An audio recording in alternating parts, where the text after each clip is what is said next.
Here. Dick Anderson. Here. Gordy Eggleton. Here. Gary Ellingson. Here. Chester Norikis. Here. Roger Sprague is excused, and Alex Ward. Here. First order is comments from citizens present. Do I have any comments from citizens present? Seeing none, we move on. You have in your packet the minutes of October 8th. Are there any corrections or a motion to approve? Mr. Chairman, I'll move for approval of the October 8th, 2012 minutes. Do I have a second? I'll second it. All those in favor say aye. Aye. Aye. All those opposed? Okay, next is special order of business, loan program revisions. Kurt? Good evening. You have in your packet the staff report and a copy of the draft changes to the rehabilitation loan program. And I'll just go over briefly what those are, mostly for the public's sake, because they haven't seen this. But we're increasing it from $50,000 to $75,000 for the loans. This would mean that you could have actually a loan amount of $150,000, but no more than $75,000 in one fiscal year. So someone could come back the following year and ask for another loan, or they could get two loans in 1 year of $25,000, and then maybe they have want to do some additional work, and you can come back and get another loan for $30,000 or something like that. So that's what those changes look like. And everything else remained the same throughout the document that we've had for many years, but I made reference to what we've also included in there. If you do the facade, we've kept the facade improvement because that was the whole reason behind this thing. But in addition, we added some other things that you could do, including rot repair, roofing, sidewalks, creating a walkway, a public plaza, some interior renovations of the public space, and lighting. So those are some of the things that we added. And then the last thing was that we made a reference that for doing some signage in our historic business districts, if that district comes up with some guidelines, some ideas for how they'd like to coordinate their signage within the district, then this program would be available for that without the facade requirement. And also then I added in there that if a sign is out of compliance and that somebody wanted to bring their sign into compliance, then it certainly made sense to help with that. So I added that also down there. And again, that would be in addition to what was in here before. So I think those are the changes. And I'm meeting with the Bay Area merchants in mid-November to discuss some guideline issues and amongst some other topics that they've asked to meet about. So I believe that any discussion that you'd like to have would be great, but I believe a motion to approve the changes and a roll call vote would make it official. Anyone have any questions? Nobody? Kurt, Mr. Chairman, Kurt, it's more of just an operational question. As I was perusing the plan, the program plan, I noted the design where the program will pay up to $1,200 for design. Correct. That's part of the loan amount, or paid outside of the loan amount? Paid outside of the loan amount, yes. Now, the operational question is, I need my design and stuff to come and cost to come to you to get a loan. Do I pay for my design first and then get reimbursed, or how might this work? Yeah, it works. It usually works out okay, but sometimes it gets a little weird. But what we try to do is for them to come in with their application and a pretty good idea of what they would like to do. Okay. And at that point, then we sort of decide if we have an idea of the things that we can approve and what we can't approve. So at that point, we sort of make that decision that now you could go to our design, one of our designers that we use, and get that work done prior to the final approval. Okay. Or we say, we need to take it to the loan committee and get the loan committee to say, yeah, that looks like that it's going to be, meet the standards, go ahead and let them then get the approval. So then they come back later with a full package that we bring to the full agency for approval. So it sounds like a lot of flexibility, and that Yeah, we try to the consumer ought to really take advantage of that, do a preliminary discussion with you, and then take direction from there. Right, and the people we work with have a pretty good idea of what we're trying to accomplish, so that helps us encourage them to do the right thing. And the only other question I had was kind of thoughts around marketing this enhanced program, and you indicated BAMA, but are there other ways that to get the word out? And I know it's a constant struggle. Gladly, the media's in the room, and certainly we're streamed and televised. But it amazes me who doesn't know about the opportunity and not taking advantage of it. Right. We certainly hope with increasing the loan amount by half, it will garner a nice article in the paper. And then beyond that, when we bring forth these other 4 or 5 programs, then again, I think that'd be a great time to make a big splash about all the 5 programs that we have available now, and help get the word out that way. And then beyond that, just I guess the way that we do it. But if anybody has any ideas of other ways, and certainly in the opportunities that you have to talk to people, make sure that the word gets out. Good. Thank you. Thank you. Any more questions for Kurt? Gary? No, sir. Thank you. If not, can I have,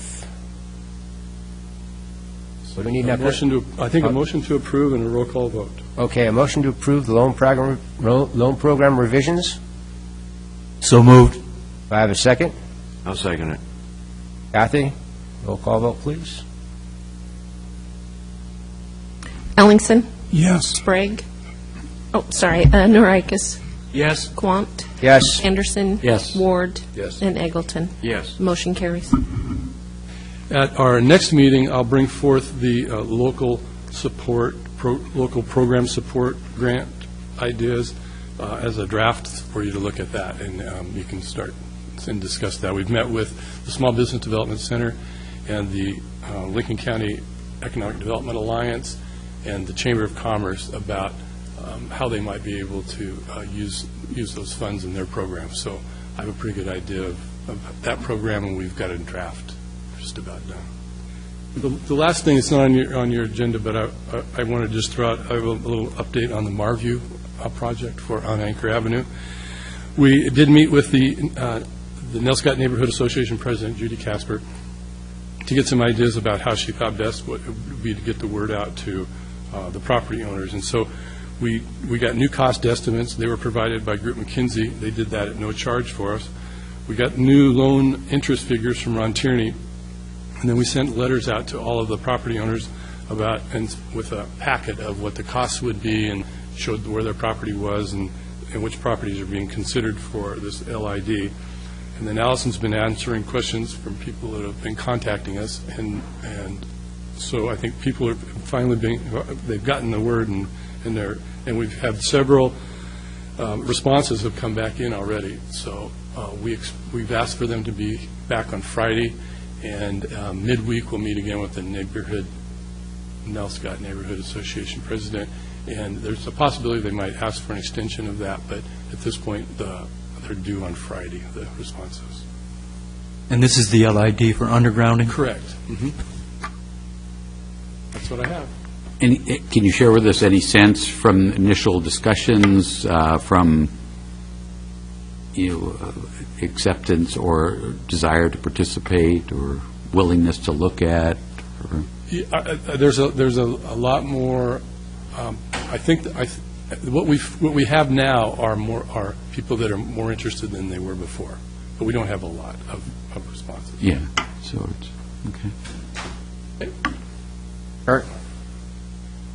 Next item on the agenda is a resolution, and we have before us a resolution authorizing a $3 million short-term urban renewal bond and amending resolution and amending Resolution number, Urban Renewal number 07-01 and Urban Renewal 04-03 to reduce the reserve requirements for the agency's outstanding first lien borrowing.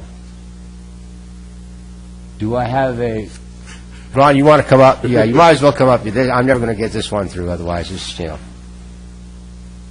Ron will explain this to you as he explained it to me, and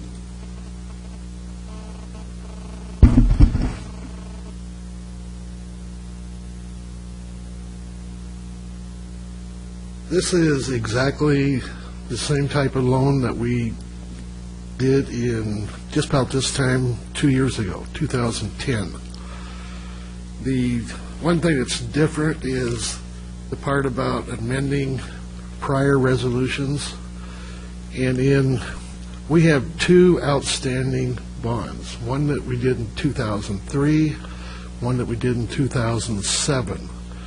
Both of those bonds required a 10% reserve in the bond fund. Now, we've paid down more than half of those borrowings, which was $10 million. There was $1 million in reserves. So what I asked the bank to do was to reduce the reserve requirement. By reducing the reserve requirement, then that allows me to borrow more money than what we originally budgeted for. We originally budgeted $2.5 million in this fiscal year. This will allow us to borrow $3 million. Okay. For the new members in Urban Renewal, the tax proceeds that come in, which we call tax increment, can only be spent to repay debt. So what we're in effect doing is we have more money in our debt fund than what we need for this year's payments. What we're doing is borrowing that excess, putting it into the construction fund on one day, and the very next day we're repaying that debt. In effect, what I've done is taken the excess tax funds and moved it over to the construction fund. But in Urban Renewal, you have to go through this little process. Now, this is a private bank placement as compared to the one I'm going to talk to you about in the city council meeting. And this is just a one-on-one negotiation with Bank of America. And the reason we have to do it directly with them is all of our borrowings over the last 20 years has been with Bank of America. They have a pledge of 100% of our tax proceeds. So I can't go to another bank because I have nothing to pledge to them. So we're pretty well wired in this particular case. And then next year, I plan on doing exactly the same thing again. And then by the end of that year, all the debt will be paid off, and we'll have what we estimated to be about $5.5 million in remaining money to spend. 3 this year, 2.5 next year. That's how we get there. I'm sure that was all clear. Yeah.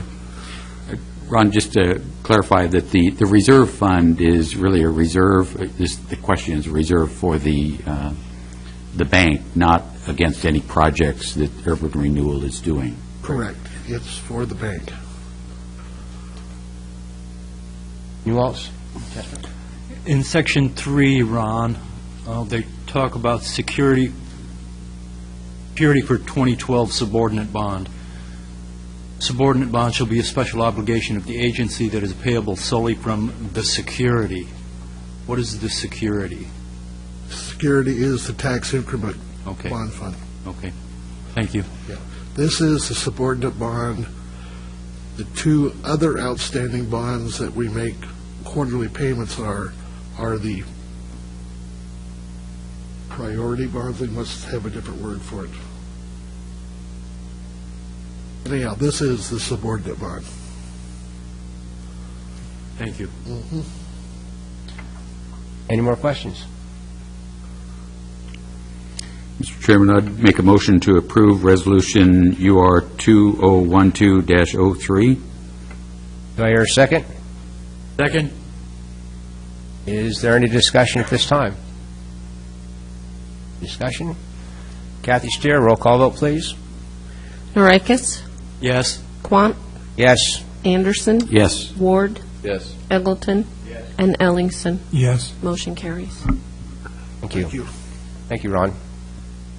Do we have any comments from agency members at this time, this evening? No? Hearing none, this meeting is adjourned. Thank you. That gives you a good 45 minutes.